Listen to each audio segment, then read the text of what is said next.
참 좋으신 아버지 하나님, 오후 찬양 예배도 주님이 받으시고 우리가 그 말씀 앞에 우리가 예배로 주님 앞에 나아갑니다. 우리의 마음을 여소서 하늘의 문을 여시고 우리에게 말씀을 부어주시며 성령의 은혜들과 그 아버지 하나님 성령의 충만한 역사가 우리의 모든 의지와 인격 속에 주님 충만케 하여 주옵소서. 우리를 정결케 하시고 깨끗게 하시고 새롭게 하시고 힘있게 하시고 주여 우리의 본성을 뛰어넘게 하여 주시옵소서. 하나님의 나라가 내 심령과 내 삶 속에, 우리 가정 속에, 우리 교회와 이 나라 이 민족 속에 하나님 나타날 수 있도록 우리를 사용하여 주시옵소서. 우리 찬양과 우리 예배를 받으시기를 간절히 소망하며 예수 그리스도의 이름으로 기도하옵나이다. 아멘.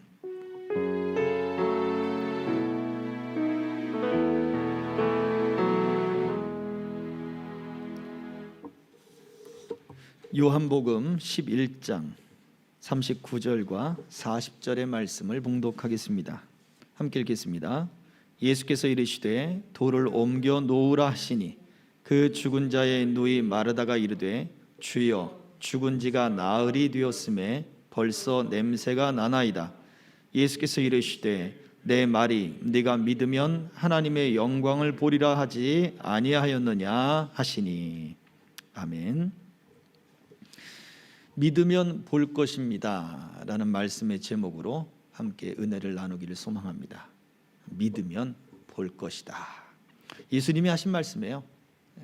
마르다에게 예수님이 하신 말씀이에요. 근데 이 말씀의 배경을 한번 우리가 잘 생각해 봐야 돼요. 물론 이 말씀의 배경을 아시는 분들도 있겠지만 우리가 다시 한번 그 배경을 알기 위해서 말씀을 좀 더 읽어보도록 하겠습니다.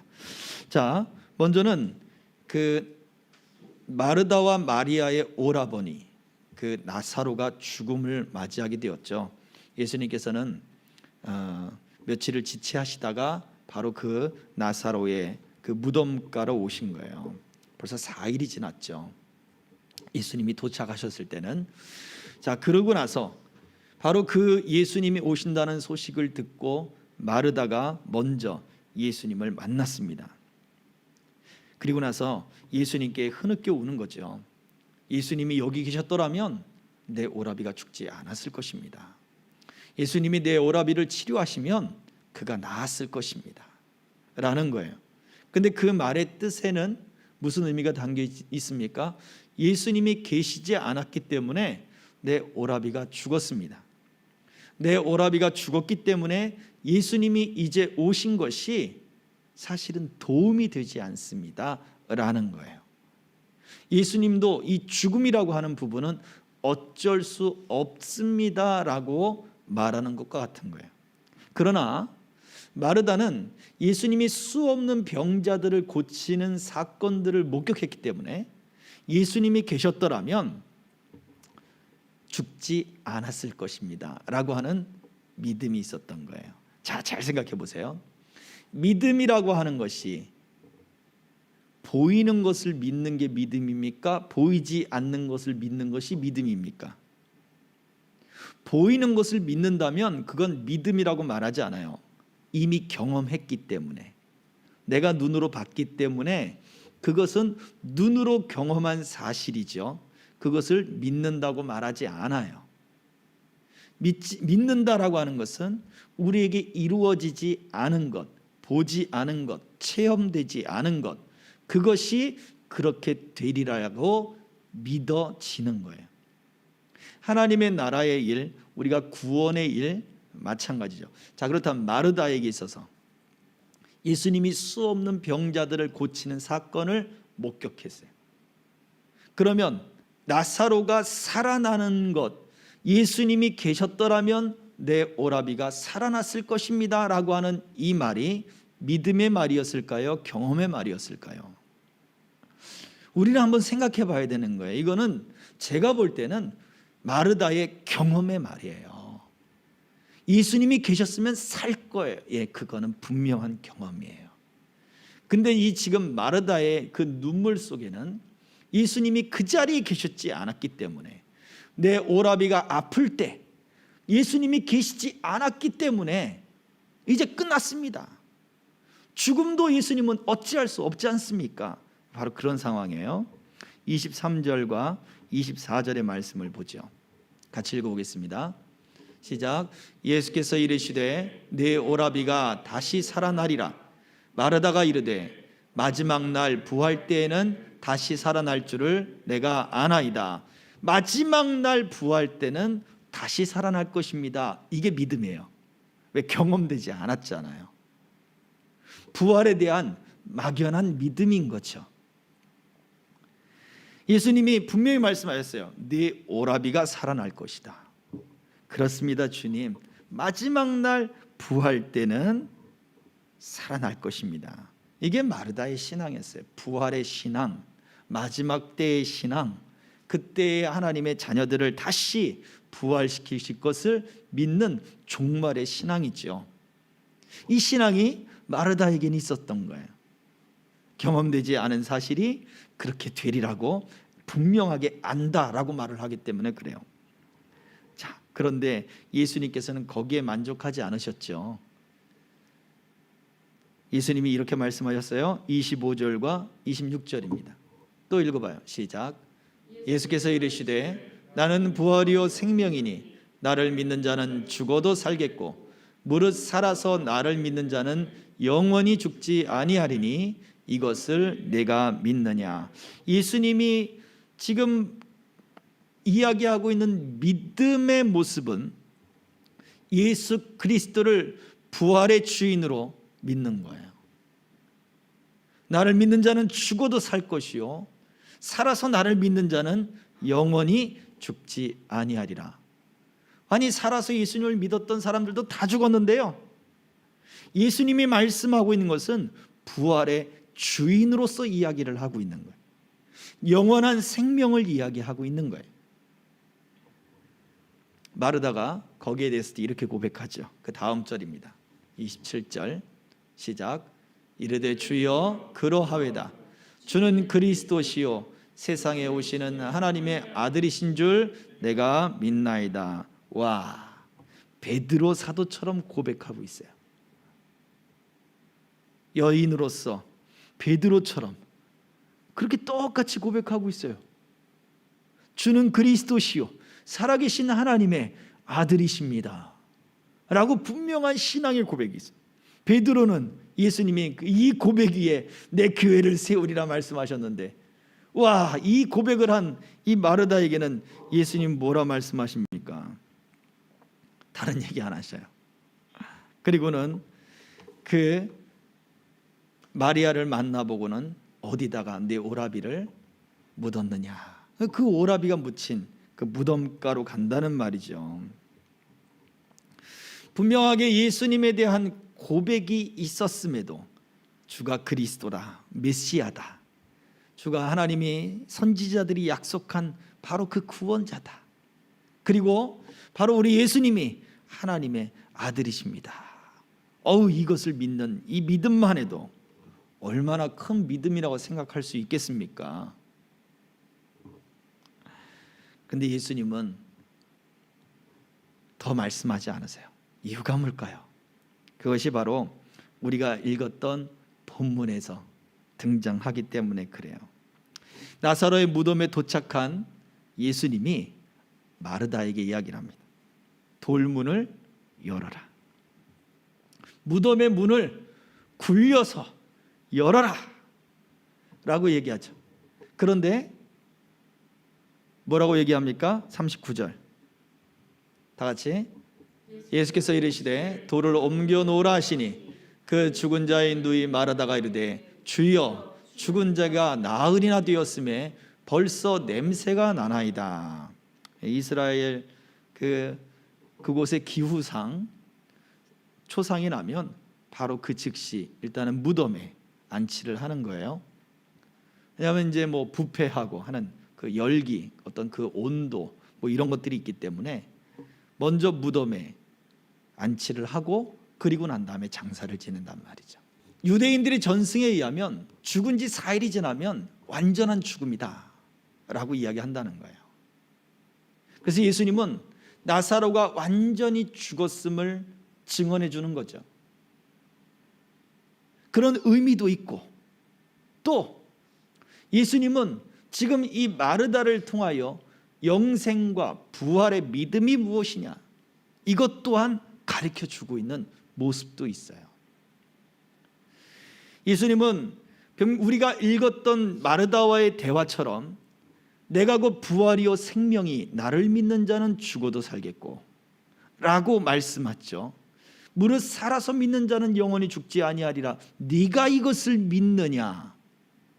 그랬더니 마르다가 그러하외다, 그렇습니다 주님, 아멘 주님 했단 말이에요.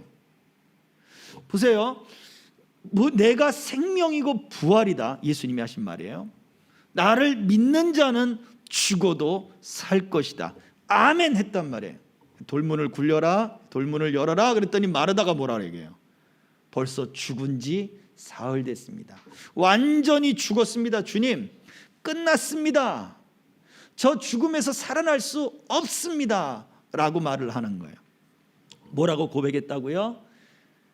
내가 부활이요 생명이니 나를 믿는 자는 죽어도 살겠고 무릇 살아서 나를 믿는 자는 영원히 죽지 아니하리라. 네가 이것을 믿느냐? 아멘 했단 말이에요. 그렇습니다, 고백했단 말이에요. 그리고 더 나아가 주는 그리스도시요 살아계신 하나님의 아들이십니다, 고백했단 말이에요. 이 믿음이 있는데 돌문을 열어라 했을 때 이미 죽었습니다 주님, 끝났습니다, 고칠 수 없습니다, 예수님 때를 놓쳤습니다, 이 이야기를 하고 있단 말이에요. 예수님 뭐라고 말씀해요? 40절 말씀에서, 오늘 본문의 말씀에 내 말이 네가 믿으면 하나님의 영광을 보리라 하지 아니하였느냐? 마르다의 고백처럼 내 말이 네가 믿으면 하나님의 영광을 보리라. 부활을 고백했던 마르다입니다. 부활의 신앙을 가졌고 종말의 신앙을 가졌고 마지막 때에 하나님이 부활시키실 것을 믿었습니다. 예수께서 하나님의 아들이신 것까지 믿었어요. 그것조차도 믿지 않는 사람들이 있는데 안 믿어지니까 예수님이 하나님의 아들이신 것을 믿고 고백했어요. 예수님이 그리스도다, 메시아다, 구원자다, 이것을 고백했어요. 얼마나 이 고백이 대단합니까? 이 고백은 거짓된 고백이 아니었어요. 그런데 예수님은 그 고백에 만족하지 않으셨다는 거예요. 분명히 네가 고백하지 않았느냐? 그런데 왜 너는 끝났다고 생각하느냐? 너는 왜 때가 지났다고 생각하느냐? 바로 그거예요. 하나님을 믿고 하나님이 보내신 그 아들 예수 그리스도를 믿는데 너는 왜 하나님의 능력을 부정하느냐 이거예요. 왜 하나님이 영광이 나타나는 것을 너는 그것을 네가 가지고 있는 지식의 그릇 안에 담아서 딱 그 한계까지만 너는 왜 그렇게 너의 믿음을 왜 한정짓고 있느냐라고 말씀을 하고 있는 것과 같습니다. 오늘 오전에 니고데모가 예수님의 그 말을 듣고서 거듭나야 된다, 예수님은 위로부터 태어나야 된다라고 하는 말을 의미로서 그 말을 썼지만 니고데모는 다시 엄마의 뱃속에 들어갔다 나와야 되는가?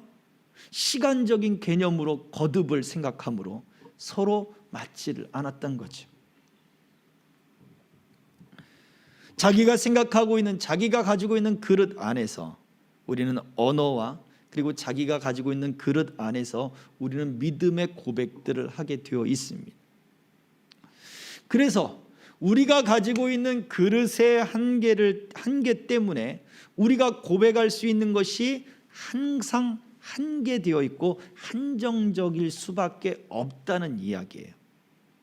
그래서 내가 끌어모으는 내 안에서 감정과 모든 정성과 모든 것들을 다 끄집어 올려서 하나님께 고백을 한다 한들 우리가 가지고 있는 상황,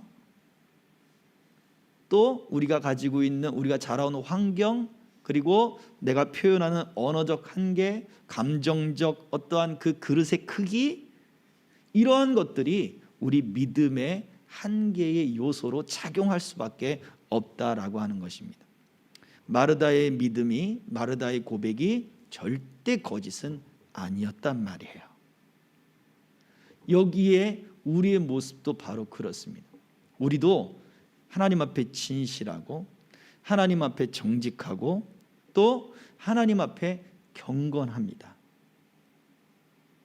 경건하려고 하고 그 죄 문제 때문에 고민하고 말씀을 들으면 그 말씀 때문에 내가 이렇게 살아야 되는데 나는 왜 저렇게 살지 못하지? 아파합니다.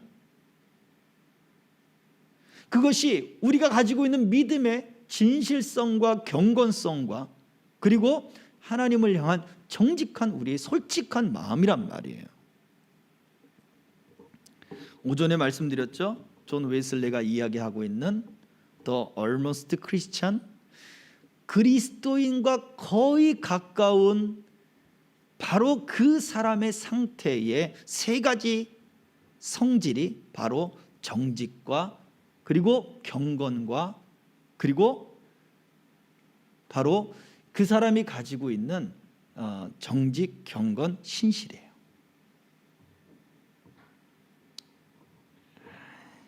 그 모습이 우리들에게도 있어요. 우리들에게도 하나님을 향하여 열심을 내고 더 고백을 하려고 하고 더 하나님 앞에 정직하려고, 어떻게 보면 더 경건한 삶을 살려고 하고, 근데 그것이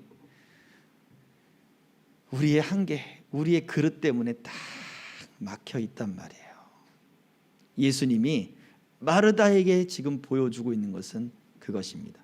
네가 믿으면, 내 말이 네가 믿으면 하나님의 영광을 보리라 하지 아니하였느냐. 우리는 우리의 그릇을 깨야 되는 거예요. 우리가 가지고 있는 한계를 깨야 되는 거예요. 그것이 무엇이냐? 위로부터 주어지는 하나님의 은혜로 가능한 것입니다. 그 은혜는 어떻게 주어지느냐? 칼빈은 이러한 하나님의 은혜가 외부로부터 주어져야 된다라고 이야기를 해요. 그게 바로 말씀입니다. 그 말씀을 말씀의 씨로 표현하고 있어요. 말씀이 우리 안에 뚝 떨어지는 거예요. 예수님이 말씀하셨듯 사람들의 마음의 밭에 말씀의 씨가 떨어지듯 바로 칼빈도 하나님의 말씀, 외부로부터 우리가 가지고 있는 고정관념, 우리가 가지고 있는 환경, 우리가 가지고 있는 믿음의 그러한 그릇의 한계성을 깨뜨리고 밖으로부터, 외부로부터, 위로부터, 하나님으로부터 말씀이 씨앗처럼 우리에게 떨어져야 된다는 거예요. 그래서 그 말씀이 이제 그 씨가 적당한 습도와 그리고 적당한 온도를 만나고 그리고 토양, 좋은 토양을 만나면 뿌리가 내리기 시작을 하고 깊숙이 들어가면서 그것이 이제 성장을 하기 시작하죠. 그게 바로 우리의 믿음이다. 그게 바로 우리를 한계로부터 벗어나게 하는 바로 그런 것이다 라고 말을 해줘요.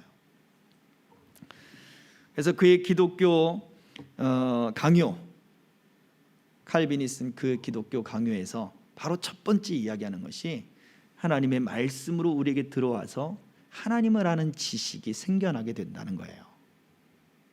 이게 왜 중요하느냐? 이사야 6장 5절 혹시 있나요? 내가 해놨나요? 중간에 그 파일이 한번 없어지면서 알겠습니다. 제가 이사야 6장 5절을 보면 화로다 나여 망하게 되었도다 라고 하는, 누가 고백을 하죠? 이사야가 고백을 하는 거예요. 이사야가 하나님께 부름을 받을 때 이사야가 그렇게 고백을 합니다. 왜 내가 망했다고 그래요? 하나님의 영광을 보니까 내가 죄 가운데 있었구나, 이게 보인 거예요. 욥기서 42장 5절 6절을 보면 욥이 하나님을 만났어요. 하나님을 봤어요. 그랬더니 내가 전에는 귀로만 들었는데 이제는 내가 눈으로 하나님을 바라봅니다. 6절로 넘어가서는 내가 스스로 내가 내뱉은 모든 말들, 원망과 불만과 불평, 이것들을 스스로 거둬들이고 제 가운데 내가 회개합니다라는 고백을 한단 말이에요. 무슨 얘기입니까? 하나님의 영광, 말씀을 통하여 하나님을 만나고 나니까, 말씀을 통하여 하나님에 대한 지식이 생기니까, 하나님에 대해서 알으니까 그제서야 누가 보여요? 내가 보이기 시작하는 거예요. 내가 얼마나 죄인인지, 내가 얼마나 티끌 같은 존재인지가 보여지기 시작하는 거예요.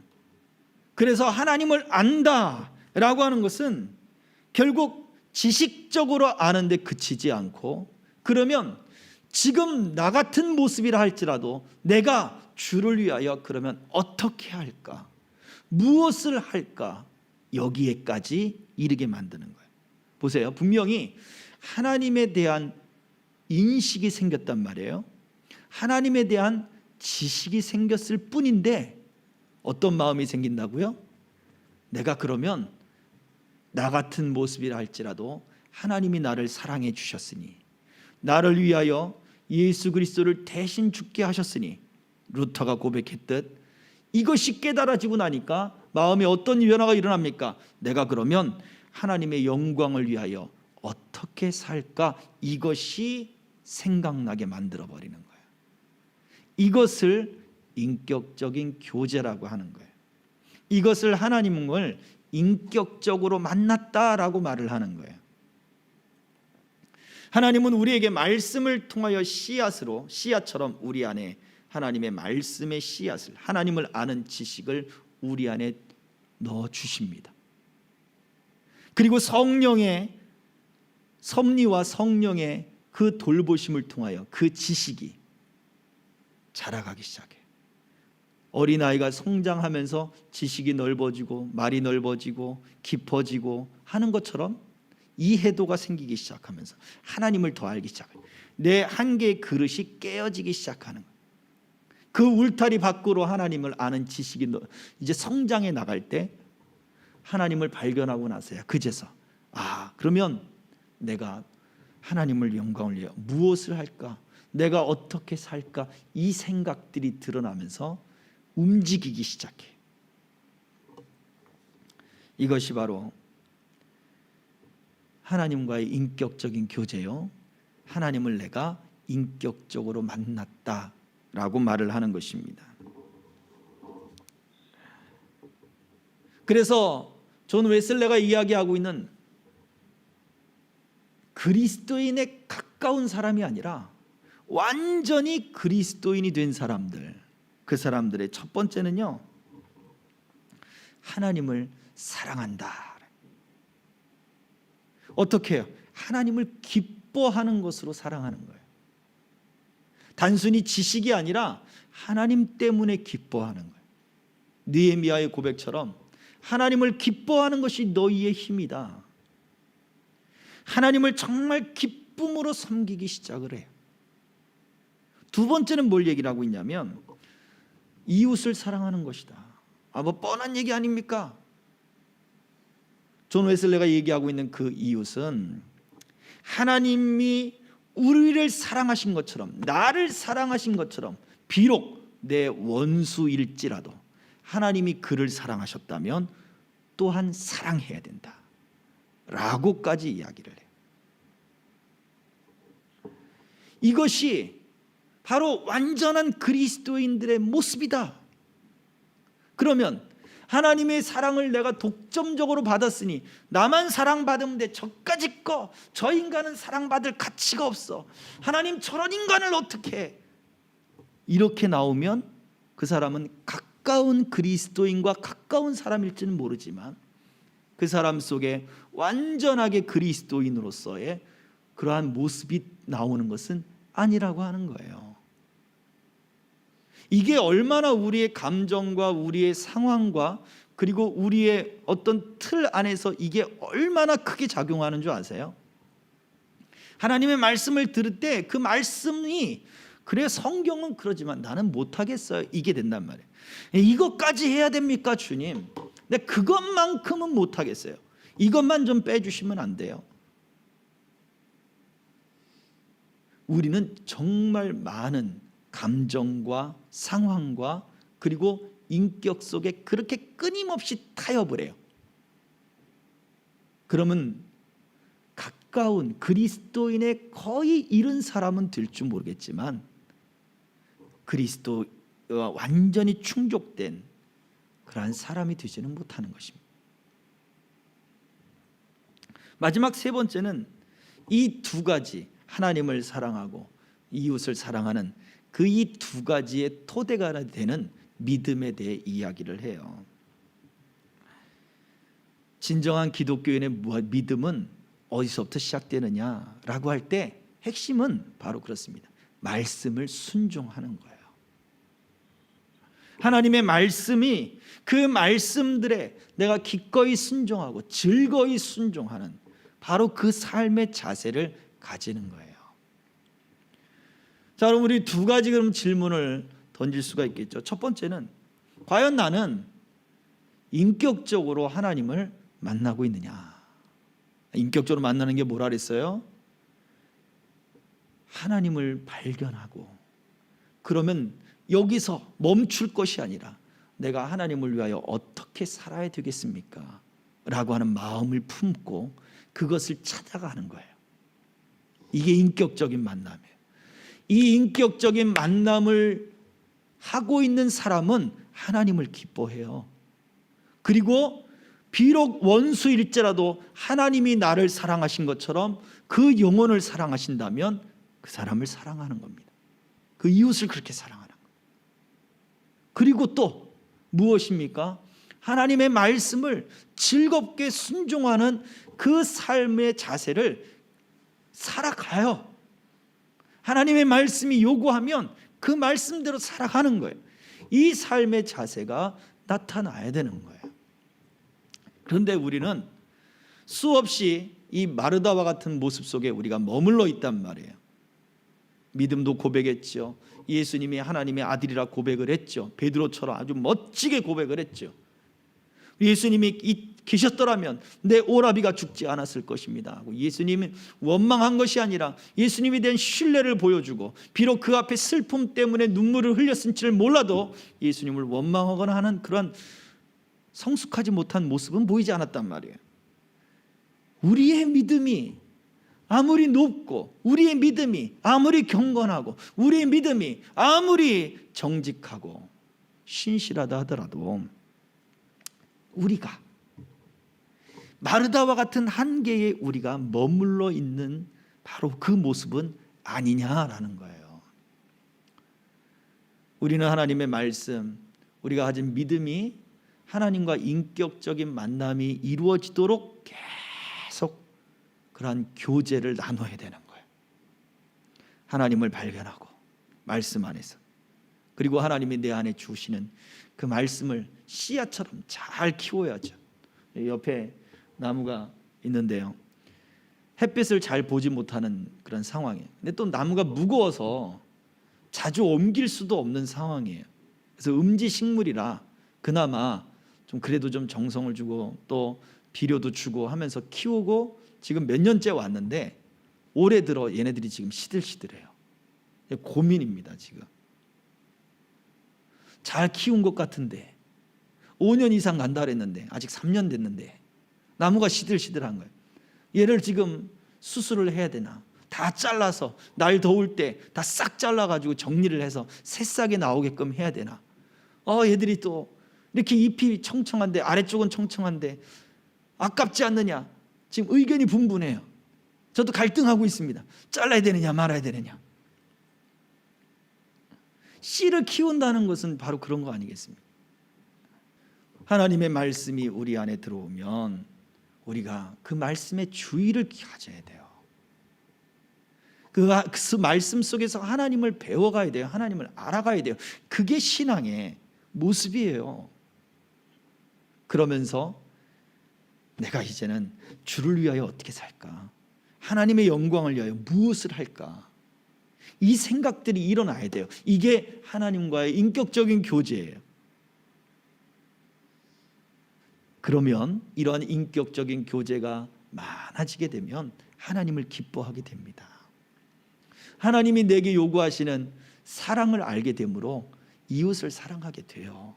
용서하게 되고 품게 되고 이해하게 됩니다. 그리고는 어떻게 됩니까? 더 하나님의 말씀에 순종하는 삶을 살게 되어 있는 거예요. 저와 여러분들이 믿음에 가까운 사람입니까? 아니면 완전한 믿음을 소유하며 하나님과 인격적인 만남과 교제를 이루어 가고 있습니까? 네가 믿으면 하나님의 영광을 보리라 하지 않았느냐? 주님 말씀하셨어요. 우리가 믿는다고 고백했잖아요. 그러면 하나님의 영광이 나타나도록 더 하나님의 말씀에 더 주의를 기울이고 하나님과 인격적인 교제를 갖도록 더 힘쓰고 애쓰시기를 주의 이름으로 축복합니다. 갈라디아서 5장 5절의 말씀 읽어봅니다. 시작. 우리가 성령으로 믿음을 따라 의의 소망을 기다리노니. 아멘. 한 절 더 읽어볼게요. 로마서 15장 13절 시작. 소망의 하나님이 모든 기쁨과 평강을 믿음 안에서 너희에게 충만하게 하사 성령의 능력으로 소망이 넘치게 하시기를 원하노라. 아멘. 바울 사도는 그의 편지마다 바로 이런 성령의 도우심이 우리에게 소망이 될 것이다. 이러한 성령의 소망이 우리로 하여금 하나님과의 교제 안으로 이끌 것이다. 성령의 그 소망을 가져라 라고 말해줘요. 이 성령은 우리가 오전에 살펴봤듯 하나님이 우리에게 위로부터 주시는 거예요. 아멘. 하나님과의 교제, 이 말씀의 은혜, 우리 믿음의 성장, 우리 한계를 깨뜨리는 것, 하나님이 위로부터 주셔야 돼요. 위로부터 주시는 은혜가 저와 여러분들의 믿음과 그리고 저와 여러분들의 실제적인 삶 속에 풍성하게 나타나기를 주의 이름으로 축복합니다. 아멘. 나사로를 살리신 우리 예수님이세요. 나사로에게 부활을, 그래 나사로 부활에 임할 것이야 하고 끝낸 게 아니란 말이에요. 무덤 문 열었다가 다시 닫은 게 아니란 말이에요. 나사로를 살려내셨고 실제적으로 그 삶 가운데 구원을 베푸셨어요. 우리의 삶도 맞습니다. 주님, 그 끝날에는 내가 구원받을 줄 압니다. 마르다랑 똑같은 대화란 얘기예요. 하나님은 우리의 한계를 넓히시는 분입니다. 우리의 한계를 뛰어넘게 하시는데 요한복음 10장에서는 내가 양으로 생명을 얻게 하고 더 풍성히 얻게 하는 것이다. 한계를 깨뜨리고 우리에게 풍성한 은혜를 베푸시려고 이 땅에 오신 것을 말씀해 주셨어요. 우리의 믿음뿐만 아니라 우리의 영생, 우리의 부활뿐만 아니라 우리의 삶의 한계, 우리의 지경, 우리의 모든 것을 가지고 있는 것들을 깨뜨리며 더 넓히시며 우리에게 이런 풍성한 은혜와 삶을 우리 주님이 베풀어 주실 줄 믿습니다. 필요한 것은 무엇입니까? 위로부터 주어지는 은혜예요. 말씀의 은혜, 또 하나님과의 그런 인격적인 교제의 은혜, 이 은혜를 사모하기를 주의 이름으로 축복합니다. 아멘. 기도하겠습니다. 이 시간 말씀을 생각하며 기도합시다. 오늘 말씀이 우리의 믿음과 우리의 영생을 얻는 것뿐만 아니라 우리가 생각하지 못하는 우리의 삶의 모든 영역을 넓히시고 그것을 뛰어넘게 하시는 분임을 보여주고 있어요. 근데 내가 뛰어넘지 못하는 거예요. 내가 뛰어넘지 못하는 거예요. 부활은 우리 죽은 다음의 일이고 또 우리 믿음과 우리 생활의 지금 현실과는 전혀 동떨어진 이야기이기 우리는 그렇게 생각하고 있습니다. 현실의 문제를 뛰어넘기를 원하시는 분, 우리 주님의 구원이 여러분의 삶을 강하게 붙들길 원하시는 분, 하나님과 더 인격적인 만남과 교제가 있기를 원하는 분, 믿음의 확신을 갖기를 원하는 분, 그렇다면 하나님 내게 은혜를 주옵소서. 말씀의 은혜를 주시고 그 속에서 하나님을 발견하게 하시고 성령의 도우심으로 말미암아 내가 위로부터 주어지는 하나님의 은혜로 주님 내 믿음의 지경이 넓어지게 하시고 내 삶의 모든 문제들이 주님의 한계들이 벗어나게 하여 주시옵소서. 이 시간 우리 같이 주여 삼차고 기도합시다. 주여 주여 주여. 할렐루야. 살아계신 아버지 하나님 감사합니다. 오늘도 살아계셔서 우리 가운데 말씀을 주시며 우리 가운데 은혜를 베푸시며 하늘 문을 여시고 우리 가운데 아버지 하나님을 아는 지식들과 그 하나님을 아는 그 믿음들을 우리에게 허락하시는 아버지 하나님 은혜를 사랑을 감사를 드립니다. 아버지 하나님, 내가 더욱더 그 안에서 아버지 하나님을 만나고 하나님을 발견하고 지식에만 머무는 지식적 신앙이 아니라 주여 하나님을 영광을 위하여 살아갈 소망을 품게 하시고 성령의 도우심을 따라 하나님 내 지경을 넓힐 소망을 품게 하시고 하나님이 복 주시고 약속하신 그 모든 복들을 이룰 것들을 하나님 아버지 주님 소망하며 믿음으로 행사할 수 있는 아버지 그 믿음의 삶들을 하나님 허락하여 주시기를 간절히 빌고원합니다. 믿음의 확신을 일어나게 하여 주시고 주여 우리 모든 아버지 우리 육체의 한계 질병들이 다 떠나가는 기적이 나타나게 하시며 우리 경제적인 아버지 한계가 주여 벗어나게 하셔서 아버지 하나님 앞에 큰 복을 받게 하시며 11조가 늘어난 복들을 받게 하시며 재물을 다스리고 아버지 그 재물을 통하여 하나님의 영광 위하여 하나님의 선한 기업을 세우는 하나님 그런 역사도 일어나게 하시고 아버지 하나님 우리 모든 한계들을 다 벗어나 하나님이 이루실 그 모든 일들을 아버지 세우라 하나님의 역사들이 주여 더욱더 복되고 형통하게 나타나는 하나님의 자녀들 다 될 수 있도록 주여 우리를 붙잡아 주시옵소서. 네가 믿으면 하나님의 영광을 보리라 하지 않았더냐 말씀하신 주님, 주여 우리가 마르다같이 우리의 한계를 딛고 하나님 아버지 우리가 그렇게 아버지 믿음으로 만족하지 않게 하소서. 주여 우리로 하여금 모든 한계를 뛰어넘어 우리가 가진 육체적인 아버지 지식과 모든 경험을 뛰어넘어 우리 하나님을 향한 하늘의 아버지 신비로운 일들과 아버지 하나님의 그 나라의 일들을 우리에게 이루기를 원하시는 주님의 그 뜻들과 이 비전들과 이 소망들이 우리 안에도 주님 새겨지게 하여 주시옵소서. 우리 생명길 교회 위에 주님이 함께 하셔서 주여 이 지역에 숨어있는 일꾼들 하나님 아버지 구원받을 자 영생 주실 약정된 자를 하나님 보내주시사 이 모든 한계들을 뛰어넘어 그리스도의 복되고 역사를 하고 일어나가는 하나님 아버지 교회로 성장하도록 하나님 함께 주시옵소서. 우리에게 주신 아버지 모든 환경들이 있나이다. 주여 이 모든 것들이 아버지 깨어지고 이 모든 것들을 뛰어넘어 하나님의 역사를 이루며 하나님의 향기를 그리스도의 향기를 복음의 향기를 아버지 나타내기를 소망하오니 주여 우리를 사용하여 주시옵소서. 사랑의 성도들 아버지의 사업과 직장과 하나님 우리 생명길의 모든 동행자들의 사업체와 하나님 주님의 하는 모든 일들이 하나님 아버지 이렇게 아버지 주님 앞에 모든 한계를 뛰어넘고 아버지 하나님 주여 아버지 번성케 되고 번창케 되고 주여 확장되어지며 주여 크게 하나님 역사를 일어난 하나님 그 일들과 그 비전들과 사명들이 되도록 주여 우리를 사용하여 주시고 하나님의 역사를 이루도록 함께하여 주시옵소서.